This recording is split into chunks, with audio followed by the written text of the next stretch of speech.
لاہور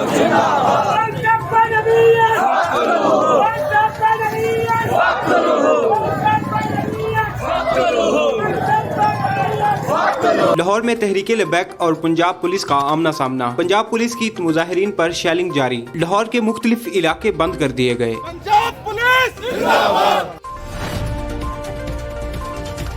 حبیب آباد سے رؤف فرمان علی کی رپورٹ کے مطابق ڈی پی او قصور رانا عمران کشور کی خصوصی ہدایات پر ڈی ایس پی سرکل پتو کی محمد حنیف جویا کی زیر نگرانی ایس ایچ او تھانہ صدر پتو کی میاں عبد المجید نے دبنگ کارروائی کرتے ہوئے امجد عرف بلا گینگ سے اغوا برائے وصولی رقم میں اغوا ہونے والے عرفان نامی شخص کو 12 گھنٹوں کے اندر بازیاب کروا لیا۔ عرفان کو اغوا کر کے نامعلوم جگہ پر لے گئے، جس پر تھانہ صدر پتو کی پولیس نے فوری کارروائی کرتے ہوئے بازیاب کروا لیا۔ اہل خاندان نے بازیابی پر ایس ایچ او پر پھولوں کی پتیاں نچھاور کرتے ہوئے شکریہ ادا کیا۔ حجرہ شاہ حکیم سے بلال سیفی کی رپورٹ کے مطابق حجرہ شاہ حکیم سے معروف سیاسی و سماجی شخصیت میاں مزمل منیر چیئرمین بوتھنا youth wing media coordinator Almohsin group کی سالگرہ پر کیک کاٹا گیا۔ اس موقع پر میاں مزمل منیر کے بھائی نائک عبد الرزاق نے پرتکلف اشیاء کا انتظام کیا، ملک کی سلامتی کے لیے دعائیں بھی کیں۔ ایم پی اے سیدہ جگنو محسن کرمانی نے مبارکباد دی۔ اس موقع پر میاں مزمل منیر نے اپنے خیالات کا اظہار کرتے ہوئے کہا کہ ہم انشاءاللہ اپنے گاؤں کی بہتری کے لیے کوشاں ہیں اور آنے والے تمام بھائیوں کا شکریہ ادا کیا۔